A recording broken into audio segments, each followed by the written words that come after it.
সকালবেলা ঘুম থেকে উঠে সবুজ দেখতে কার না ভালো লাগে বলো? আমার তো ভীষণ ভালো লাগে আর মনে হয় সবারই ভালো লাগে। আর ঘুম থেকে উঠে সবুজ দেখাটা কিন্তু চোখের জন্য ভীষণ ভালো। আমি বলছি না, ডাক্তাররা এই কথা বলে। তো সবুজ দেখার উদ্দেশ্যে মূলত হচ্ছে আমার ব্যালকনি বাগানটা তৈরি করা। মাধ্যমিকে যখন পড়তাম তখন না বুঝে একটা মানে রচনা পড়তাম আর কি, ইংলিশে পড়তাম বেশিরভাগ। এটা হচ্ছে ফেভারিট হবি। তো ফেভারিট হবি বললে আমরা চোখ বন্ধ করে সবাই গার্ডেনিং লিখে ফেলতাম। মনে হয় সবাই লিখতে না, সবার মনে পড়ে যাচ্ছে না সেই মাধ্যমিকের কথা যারা আমাদের এজে রয়েছে। তো সবাই হবি বললেই গার্ডেনিং লিখে ফেলতাম। তখন আসলে না বুঝে লিখতাম। গ্রামে যদিও বা বড়ো হয়েছি, তো মা বাগান করতো, ছোটোখাটো বাগান মা করতো, ফুল গাছের চারাই বেশি লাগাতো। যেহেতু আমাদের পুজোর ফুল লাগে, তো ফুল গাছে লাগাতো, সেই থেকে মোটামুটি মনের মধ্যে একটু বাগান করার সুপ্ত ইচ্ছা ছিল। এখন যেহেতু বেকার ঘরে বসে আছি, তখন মনে হচ্ছে যেন এটা একটু আরও বেশি প্রকট হয়েছে। সকালবেলা উঠে বাগান পরিচর্যা করছিলাম, আর এই কাজটা করতে আমার ভীষণ ভীষণ ভালো লাগে। ছোট পরিসরে আমরা একটা ব্যালকনি বাগান রয়েছে, ছাদেও আছে একটা। আর তার একটা বোনাস ছুটি পেয়ে গেলাম, কারণ মেয়ের ক্লাস তো অনিবার্য কারণবশত বন্ধ পড়ে গেছে, তাই আমি ভিডিওটা করতে পারি। ঠান্ডা কিন্তু সবার লেগেছে, দেখতে পাচ্ছ গলা বসে গেছে। আমার মেয়ের তো ঠান্ডা যাচ্ছেই না। তো যেহেতু বোনাস ছুটিটা পেয়ে গেলাম, তাই তোমাদের সাথে ভিডিও শেয়ার করার চেষ্টা করছি। আজকে স্পেশাল দিন, তো স্পেশাল কিছু তো অবশ্যই আছে। তো কি আছে আর কি করছি এটা দেখতে হলে কিন্তু পুরো ভিডিওটা আমার সাথে থাকতে হবে, পুরো ভিডিওটা দেখতে হবে। সবাই সাথে থাকবে এটাই আশা করছি। মেয়ের স্কুল বন্ধ যদিও, কিন্তু বরের তো আর ছুটি নেই, তাই রান্না বান্না সকালবেলা হয়ে গেছে। আর আজকে হচ্ছে বৃহস্পতিবার।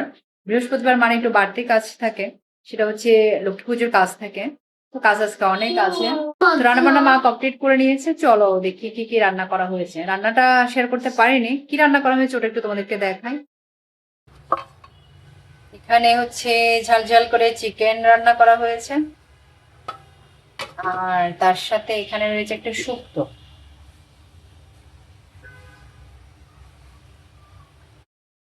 সিম্পল রান্না বান্নায় করা হয়েছে, কারণ আমাদের বাসায় বেশি খাওয়ার লোক নেই, তাই রান্না বান্না সবসময় সিম্পলে করা হয়। যদিও বা আজকে ছোট বোনরা আসবে, তো ওরা এখন আসবে না, ওরা আসবে হচ্ছে সন্ধ্যার পরে। ওরা আসলে রাতে আর কিছু রান্না বান্না করা হবে। এখন এতটুকুই রান্না বান্না। কিছুদিন আগে দেখো পুজো গেল। পুজোর সময় তো পুরো ঘর বাড়ি সব পরিষ্কার করা হয়। আমিও পুরো ঘর বাড়ি সব পরিষ্কারই করেছিলাম, একদম ঝকঝকে চকচকে করা হয়েছিল। এক মাসও গেল না, এখন হচ্ছে আবার পুরো ঘরে ঝুল জমে গেছে। ময়লা ময়লা মনে হচ্ছিল, আর ময়লা সহ্য আমি একদমই করতে পারি না। যেহেতু আজকে মেয়ের স্কুলও বন্ধ পড়েছে, ভাবলাম এগুলো আজকে একটু পরিষ্কার করে নিই। প্রচুর গরম লাগছিল এগুলো পরিষ্কার করতে, কিন্তু বাধ্য হয়ে করতে হচ্ছে, কিছু করার নাই। ঘর ঝাড়তে ঝাড়তে আমি আসনে জিনিসগুলো একটু ওয়াশরুমে রাখলাম, এগুলো একটু ভালো করে পরিষ্কার করে নিতে হবে।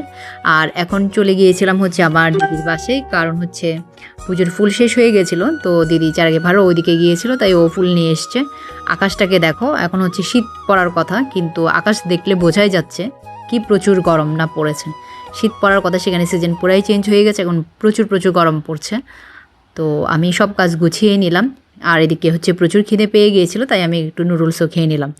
এখন সন্ধ্যা হয়ে গেছে, আজকে বিশেষ দিন বলেছিলাম, তো আজকে হচ্ছে ভাই ফোটার দিন। ভাই বোনের জন্য বিশেষ বিশেষ একটা দিন। তো ফোঁটা দেওয়া হবে, সেজন্য আমি এখন আয়োজনগুলো সব করে নিচ্ছিলাম। আর প্রথমে দেখো আমাদের পুচুকে ফোঁটা দিচ্ছে আমার মা, কারণ আমার মা সবাইকে ফোঁটা দেয়, শুধু ভাই নয় বোনদেরকেও দেয়। মানে হচ্ছে ওনার নাতি নাতনিদেরকে উনি ফোঁটা দেয়, আশীর্বাদ করেন। তো প্রথমে মা দিয়েই ফোঁটা দিয়েই মার আজকে ভাই ফোঁটা শুরু হয়ে গেল। সবাই এক এক করে ফোঁটা দেবে। তো সবার ভাই ফোঁটা কেমন কেটেছে অবশ্যই কিন্তু কমেন্টে জানিও। যদিও বা ভাই ফোঁটা গিয়েছে আজকে 2 দিন হয়ে গেল, 2 দিন পরেই ভিডিওটা তোমরা পাচ্ছ। আমি একটু ব্যস্ততার কারণে ভিডিওটা আপলোড দিতে পারি না, আসলে হচ্ছে ভয়েস ওভারটা করা ছিল না বলে এটা আপলোড হয়নি। তারপরেও সবাইকে আমি জানাচ্ছি ভাতৃদ্বিতীয়ার অনেক অনেক শুভেচ্ছা। ভাই বোনের বন্ধন যেন চির অটুট থাকে, এটাই কামনা করছি। তো এখন ভাইফোঁটা হচ্ছে, আমাদের পুচু বেবিও এসছে, কিছুক্ষণ হলো, সে সন্ধ্যার পরেই এসছে। আর ঘরে ঢুকেছে হচ্ছে প্রচুর কান্না করে করে, কারণ ও মনে করছিল সবাই ফোঁটা দিয়ে ফেলেছে, ওর ফোঁটাটা বাদ পড়ে গেল। তো সে কান্না করে করে ঢুকছিল, এসে দেখছে না ফোঁটা হয়নি, একদম পাঞ্জাবি পরে রেডি হয়ে চুয়েট থেকে এসছে। তো ও আসার আরও অনেকক্ষণ পরে এখন ফোঁটা দেওয়া হচ্ছে, কারণ ও সন্ধ্যার সময় এসেছে, এখন প্রায় 8টা মতো বেজে গেছে, আর বেশি সময়ও নেই, যে ভাই ফোঁটার তিথি শেষ হয়ে যাবে। তো সবার যেহেতু পড়ালেখার একটু চাপ আছে, টিচার ছিল, তাই একটু লেট করে ভাইফোঁটা দিচ্ছে আর কি আজকে। আর আজকে ভীষণভাবে মিস করছিলাম আমাদের বড় দাদাকে, উনি আজকে নেই। তো এই প্রথমবার ওনাকে ফোঁটা দেওয়া যাচ্ছে না, কারণ ওনার অফিসের কাজে ওনাকে ঢাকা যেতে হয়েছে। তো সেই কারণে বড় দাদাকে আজকে ফোঁটা দেওয়া হবে না। তো ওনাকে আমরা সবাই ভীষণ মিস করছিলাম, অবশ্য ওনাকে ফোনও করা হয়েছিল। তো ফোন করে ওনার সাথে কথা বলা হয়েছে, তারপর আমরা ভীষণভাবে মিস করছিলাম, কারণ আমরা এইসব বিশেষ দিনগুলো সবাই পরিবারের সবাই একসাথে থাকতে পছন্দ করে আর একসাথে খাওয়া দাওয়াটাও করতে পছন্দ করি। আমার মেয়েদিকে দেখো এখন সে ফোঁটা দিচ্ছে, তো সে কতক্ষণ দাদার কপালে দিলাম ফোঁটা, আবার কিছু সময় হচ্ছে ভাইয়ের কপালে দিলাম ফোঁটা, এভাবেই করছিল কারণ সেটা গুলিয়ে ফেলছিল, যেটা বলতে হয় ছোটো বাচ্চারা যা হয় আর কি। তো বেশ মজা আনন্দ করছিল, সবাই সবাইকে গিফট দিচ্ছিল, ছোটো ভাই বোনদের ছোটো ছোটো গিফট দেওয়া হয়েছে, তো ভীষণ মজা আনন্দ করছিল। এবার আমি আমার ভাইকে ফোঁটা দিচ্ছি। আসলে ভাই বলতে যেটা, আমার নিজের কোনো ভাই নেই, তো আমরা হচ্ছে বোনের বরদেরকে ফোঁটা দিই, মানে নিজের যে ভাই নেই এই দুঃখটা আমরা গুছাই এভাবে। তো আমরা ভাই বোনের মতোই থাকি সবাই। এই হচ্ছে আমার ছোটো বোনের বরকে দিলাম, আর বড় বোনের বর নেই, তো ওনার কথা এতক্ষণ ধরে বলছিলাম যে উনি নেই। আরও দুজন ভাইকে ভীষণভাবে মিস করছি, যারা আগে আসতো সবসময় ফোঁটা নিত যখন আমরা স্টুডেন্ট লাইফে সবাই ছিলাম, ওরাও শহরে ছিল আসতো। এখন সবার সংসার হয়ে গেছে, সবাই যে যার যার কাজে ব্যস্ত, তাই ওই ভাই দুইজন আর আসতে পারে না। চেষ্টা করলে হয়তো আসতে পারতো, তারা চেষ্টাও করে না, সেজন্য আসতে পারে না। যাই হোক, ওদেরকেও ভীষণভাবে মিস করছিলাম ভাই ফোঁটার দিনে।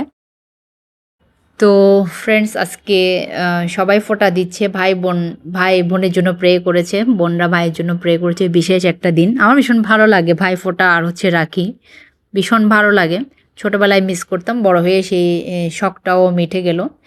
তো এখন দেখো গিফট কে কী দিয়েছে, গিফটগুলো সবাই খুলে খুলে দেখছে, সবার সুন্দর সুন্দর সবার ছোটো ছোটো গিফট ছিল, এগুলো দেখতে ভালোও লাগছিল।